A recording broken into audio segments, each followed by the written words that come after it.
안녕하세요. 네, 안녕하십니까. 3주 만에 뵀는데 네. 저는 오늘 사실 녹화가 기대됐어요. 어떻게 3주가 좀 하루가 드셨는지 모르겠어요. 굉장히 기대됐는데 이유는 뭐냐면 제가 이제 끝날 때 얘기했었잖아요. 맞아요. 그 이제 희망 적금이 만기가 돼서 이제 뭐 한 1,000만 원 이상의 돈이 제 수중에 들어왔는데 네. 이걸 내가 어떻게 굴릴 수 있냐? 네. 요거에 대해서 오늘 상담을 해보겠다. 아, 이렇게 네. 예고를 했는데 오늘이 드디어 그날입니다. 아, 네, 맞습니다. 오늘은 약간 좀 기자라기보다는 제가 좀 은행 잘하는 그런 네. 사람으로서 그럼. 제가 은행원이라고 말하긴 좀 쑥스럽긴 한데 그래도 제가 아는 성심성의껏 정말 아. 선배랑 그리고 지금 시청하시는 분들께 그럼요. 지금 청년 희망 적금 만기가 굉장히 많이 도래했습니다. 네, 저도 도래했습니다. 맞아요. 여기에 대한 궁금증을 제가 좀 해결해 드리도록 하겠습니다. 그러면 뭐 일단 궁금한 거는 네네. 청년 도약 계좌로 유치를 하려는 그게 정부의 그거였잖아요. 맞아요. 근데 저는 사실 어떻게 했냐? 청년 도약 계좌로 일단 일시납입을 이렇게 권하길래 네. 그 돈이 저는 거기 들어간 게 일단 아까워서 일단은 그리고 도약 계좌가 5년 만기잖아요. 맞아요. 도약 계좌에 일단 넣는 거는 안 했어요. 아, 네, 그렇죠. 안 넣었거든요. 네네. 그럼 지금 어떻게 되는 거예요? 사실 근데 이런 케이스가 굉장히 많을 것 같아요. 네. 제가 다른 분들의 어떤 사정을 전부 알지는 못하겠지만요. 네. 청년희망적금 만기가 2년이었잖아요. 네. 근데 이 2년에도 중도 해지율이 30% 정도였습니다. 많이 했네요. 네, 2년. 많이 했어요. 근데 왜 해지를 했을까요? 라고 여쭤보시면 길어서. 그쵸. 저는 2년은 어쨌든 참았지만 네. 길어서 30% 해지를 했는데 네. 그게 5년짜리가 되다 보니 네. 이건 해지율이 더 높지 않을까? 2년 같은 경우도 이미 30%가 해지를 했는데 네. 이게 30%라고 하니까 약간 좀 감이 안 오시잖아요. 86만 명이 해지했어요. 86만 명. 저희 한국 인구가 5천만 명인데 86만 명이 그 2년 힘들어서 네. 사실 해지를 했거든요. 물론 이건 개인 차주의 선택이긴 하지만 사실 예전과는 좀 수신 환경이 달라져서 네. 예전에는요, 막 적금 저희 부모님 세대만 해도요, 10년씩, 20년씩 그렇게도 하셨어요. 근데 사실 저희 MZ들 또 2년 길잖아요. 네. 그래서 정부에서는 현재 5년 청년 도약 계좌 이제 5년짜리 상품을 좀 유도는 하고 있는데요. 아무래도 더 해지율이 높을 것 같아서 그래서 사실 잘 가입하지는 않고 있는 상태고요. 네. 그러면 이제 진짜 이제 제가 궁금한 거. 그렇죠. 그 돈을 어떻게 굴리면 좀 저한테 유리합니까? 네. 자, 천천히 한번 생각을 해볼게요. 네. 지금 시장에 돈이 확 풀렸어요. 네. 이제 갈 곳을 잃은 돈들이요. 근데 이 갈 곳 잃은 돈들이 정부는 당연히 도약 계좌로 가고 싶지만 하고 싶지만 아무래도 차주들이 선택하기 어렵죠. 그런 이럴 때 은행들이 가장 먼저 나서는 것이 바로 이제 수신 경쟁에 들어가는 거죠. 수신 경쟁이라 이제 보시는 분들이 이제 뭐 수신 여신 이런 말씀 되게 익숙하실 거예요. 선배도 아시겠지만 네. 그냥 쉽게 생각하시면 될 것 같아요. 은행은 수신이 돈을 끌어오는 거고요. 네. 여신은 돈을 주는 거거든요. 차주들한테. 근데 이제 이런 식으로 돈이 풀렸을 때 이제 향후 이제 여신 계획을 위해서라도 은행은 결국 이제 수신 경쟁에 나설 수밖에 없거든요. 네. 제가 알고 싶은 건 이제 구체적으로 어떤 은행에 어떤 상품이 만기가 짧으면서도 높은 금리를 주는가 네네. 이 상품을 알고 싶어요. 저도 찾아보면서 많이 놀랐습니다. 6% 적금이 아직 있더라고요. 6%? 네. 오, 솔깃한데요? 네, 솔깃한데. 빨리 자, 말해주세요. 자, 먼저 말씀드리면 신한은행이 현재 이제 연 최고 6.5% 금리로 네, 1년 만기에 청년 처음 적금을 출시를 했습니다. 야, 1년 만기에 6.5%. 네, 그렇죠. 그러니까 만 18세 이상부터 39세 이하 청년 고객이 가입할 수 있고요. 자, 이 가입 대상 많이 들어보셨죠? 청년 희망 적금이에요. 그러니까 이 적금 이제 해지 고객들을 이제 딱 대놓고 타겟팅한 건데 기본 금리는 연 3.5%고요. 우대 금리는 3% 이렇게 최고 6.5%로 적용됩니다. 궁금한 거 우대금리 3%포인트 더 받으려면 어떻게 해야 돼요? 여러 가지 조건이 있고요. 뭐 일단 예를 들면 이제 신한은행이 이제 주거래 은행이라던가 사실 지금 제가 말씀드리는 건 제가 이 상품을 지금 제가 직접 열어보고 말씀은 못 드리고 있지만 그리고 청년 희망 적금을 뭐 예를 들면 원래 신한은행에서 가입하셨던 분들이거나 그런 사람들? 그렇죠. 뭐 그리고 아니면 처음 거래하시는 분들 이건 아마 4대 시중은행이 비슷할 거예요. 사정이 다 비슷한데 지금 현재 저는 최고 금리를 말씀드리고 있다는 점 좀 감안해 주셨으면 좋겠어요. 그러면 최고 금리 기준으로 했을 때 신한은행 희망 적금이 일단 6.5로 최고고 그 네. 밑에는 뭐가 있습니까? 네, 지금 현재 그 외에도 이제 아무래도 적금뿐만이 아니고요. 이거는 제가 지금 예시로 들어드린 게 하나은행이랑 지금 신한은행이잖아요. 네. 근데 지금 청년 특별 적금은 4대 시중은행이 다 하고 있습니다. 그래요? 네. 그거 처음 들어보는데. 네, 지금 찾아보시면 이제 들어가 보시면 바로 이제 알 수 있으실 거예요. 청년 희망 적금을 이제 최근 얼마 동안 부었고 이제 최근에 그러니까 지금 현재 기준으로 이제 한 달 내지 두 달 외에서 이제 해지한 사람들을 이제 대상으로 하는 특별 적금이 현재 다 4대 시중은행들이 다 지금 이제 운영하고 있으니까요. 다만 아시겠지만 은행이라고 해서 금리가 똑같지는 않잖아요. 그러니까 자기 주거래 은행이 어떤 것인지 그리고 또 거기서 우대금리는 어떤 것인지 이거는 좀 직접 찾아보시는 것을 좀 제가 좀 추천드릴게요. 알겠습니다. 그럼 일단은 뭐 지금 소개해준 상품들이 어느 정도 대부분인 거죠? 네, 그 외에는 이제 우리은행 같은 경우에는 좀 재밌는 경우가 있는데 혹시 선배 N일 적금이라고 들어보셨나요? 그게 뭐예요? 몰라요. 보통 적금은요 한 달에 얼마씩 넣는 식으로 이렇게 넣잖아요. N1. 그렇죠.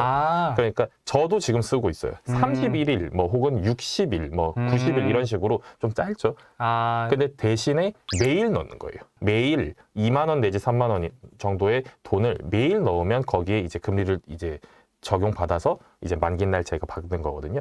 그 궁금한 거 두 가지. 네네. 만기일은 자기가 설정할 수 있을 것 같은데 최대 언제까지 설정하는지가 일단 궁금하고 그거는 그러면 금리는 어떻게 되는 건가? 말씀드리려던 거. 청년희망 적금은 현재 풀렸잖아요. 이제 갈 길 잃은 돈들 한 푼이라도 더 땡겨야 되니까 우리은행에서도 최고금리 그러니까 우대금리 당연히 포함해서요. 6%의 이제 최고금리를 현재 적용하고 있습니다. 그리고 만기 설정 같은 경우에는 현재 제가 알기로는 이제 90일까지. 90일까지. 최근에 어쨌든 그 돈이 풀려서 그 돈을 유치하기 위한 은행들의 경쟁이 치열해지는데 맞습니다. 그 우영 기자는 이러한 수신 경쟁이 언제까지 갈 거라고 보는 거예요?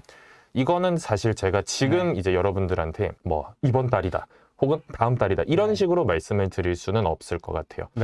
제가 요거 말씀드리기 전에 일단 시장의 반응부터 먼저 설명을 드리면 현재 수신 경쟁이 이렇게 치열했잖아요. 지금 은행에서 이제 청년희망 적금 만기 도래 이후부터 약 3주 정도가 시간이 지났거든요. 근데 이 3주 동안 신규로 열린 계좌가 25만 개라고 합니다. 발빠르게 움직이네요. 네, 그렇죠. 큰일 났네. 나 가만히 있었는데. 이게 예테크족들이라고 저희들이 많이 썼는데 이제 금리가 좀 높아질 때 아무래도 주식이나 증권 투자는 좀 부담스럽잖아요. 당연히 그쵸. 고금리 상황이 시장이 사실 안 좋으니까 안정적으로 높은 예금 금리를 타기 위한 예테크족들이 말씀하신 것처럼 정말 발빠르게 움직였어요. 그러니까 너무 나태했다.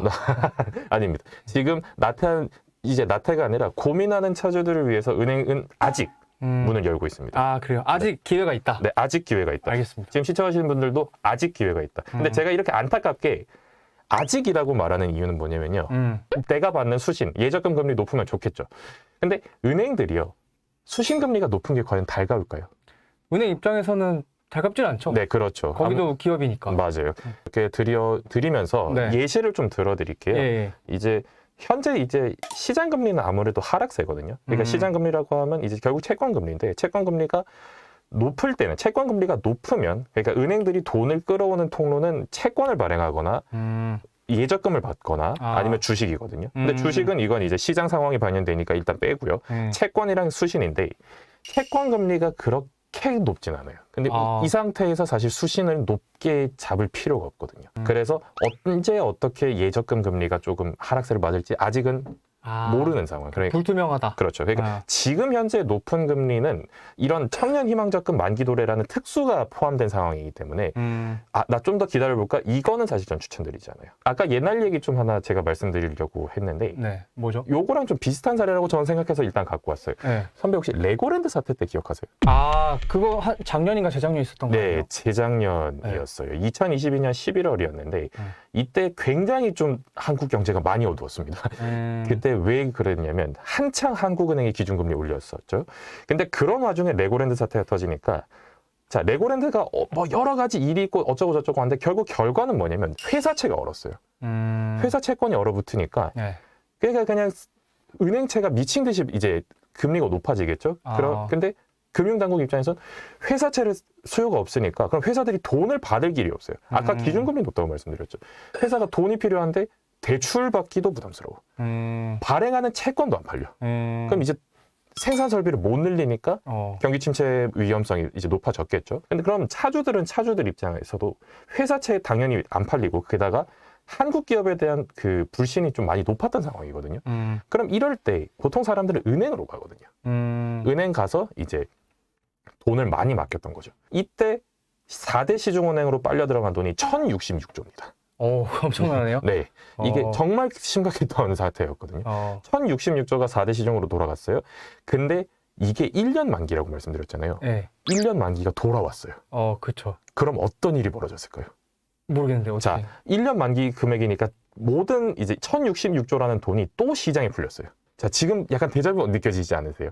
또 시장에 풀렸을 때 그럼 은행들은 또 어떤 일을 했냐면 경쟁을 했구나. 또 경쟁을 했어요. 레고랜드 사태 때 예금 금리가 높았죠. 아무래도 그때도 이제 사람들의 니즈가 많으니까 수신 상품으로 다 몰려갔으니까. 네. 자, 근데 이 특수가 지나고 나니까 예금 금리는 하락세를 또 맞이했어요. 시장 금리가 또 안정화됐어요. 네. 근데 1년 만기 지났어요. 돈이 또 풀렸네. 예금금리 또 높아지는 거예요. 그러니까 이걸 조금 이제 선배가 오늘 청년 적금 이제 만기라고 도래하니까 네. 좀 이걸 예테크 하시는 분들이 좀 알아셨으면 좋겠어요. 그 사이클을. 돈도 흐름입니다. 주식도 흐름이라고 하지만 금융도 마찬가지로 저는 흐름이라고 저는 생각을 하거든요. 3주 전에 저한테 이런 질문 했잖아요. 네. 청년 희망 적금 도래했으니까 이걸 어떻게 해야 될까요? 네. 근데 이 고민, 이 질문 제가 정말 많이 들었거든요. 네. 그때 제가 느꼈어요. 결국 지금 그때와 같이 똑같이 이렇게 되겠구나. 그 흐름을 잘 파악하라. 그렇죠. 이게 이제 어떻게 보면 결론인 거네요. 그렇죠. 그러니까 청년 희망 적금만 이러는 게 아닙니다. 자, 청년 희망 적금 아까 말씀드렸죠. 은행들이요. 지금 짧은 수신 상품을 많이 늘렸어요. 5년 지겹죠. 청년 도약 계좌. 네. 자, 그럼 1년, 2년 후에 또 어떻게 될까요? 1년, 2년 후에요? 네. 그럼 또 풀리겠죠, 돈이. 그렇죠. 똑같은 거예요. 네. 그런 상황을 조금 이제 보시는 분들도 좀 약간 감안하시면서 예테크를 좀 하시면 좋지 않을까. 제가 마지막 오늘 사족은 요렇게 좀 달아보도록 하겠습니다. 알겠습니다. 네. 그러니까 이제 제가 들어서 이제 뭐 정리를 해보자면 첫째는 이제 돈의 흐름을 잘 파악해라라는 거고, 맞습니다. 둘째는 이제 어쨌든 지금이 좀 유리한 타이밍인 것 같으니 네. 은행에 가서 뭐 예적금 자신한테 맞는 은행 상품을 꼼꼼히 따져보고 현명하게 투자해라. 네, 맞습니다. 이게 맞죠? 네, 정확히 잘 짚어주셨어요. 제가 오늘은 적금 상품 위주로 좀 많이 설명을 드렸어요. 네. 아무래도 지금 현재 청년희망 적금 특수로 금리가 높은 상품들은 적금 상품이 맞습니다. 예금 상품을 제가 다 보지는 못했는데 네. 상대적으로는 금리가 좀 낮더라고요. 그래요? 그럼 네. 저는 결론 내렸어요. 일단 적금, 금리 높고 만기 짧은 적금 가입해야겠다. 네. 좋은 선택이시고요. 네. 대신 이제 보시는 분들 중에 만약에 이럴 경우 있을 것 같아요. 모든 사람들의 적금 도래액이 다 같을 수는 없거든요. 네. 다 비슷하잖아요. 얼마씩 이제 선배도 얼마일 거고 네. 시청자분들도 얼마일 텐데 적금 같은 경우는 이제 뭉칫돈이 있는데 여기서 청년 도약계좌가 일시납을 이제 좀 추천했던 이유도 돈이 놀아요. 적금을 넣어버리면 돈이 노는 경우도 생기니까 요 남은 돈은 뭐 예를 들면 예금에 투자한다든지 뭐 이런 식으로 좀 하는 것도 제가 좀 추천드립니다. 알겠습니다. 오늘 내용 너무 유익해서 감사합니다. 네. 오늘 선배 꼭 진짜 이번에도 화이팅 하셔서 적금 만기 꼭 도래하셨으면 좋겠습니다. 알겠습니다. 네. 감사합니다. 저희는 그러면 다음 시간에는 또 제가 또 유용하고 재밌는 주제를 가져올 수 있도록 하겠습니다. 여러분 안녕. 안녕.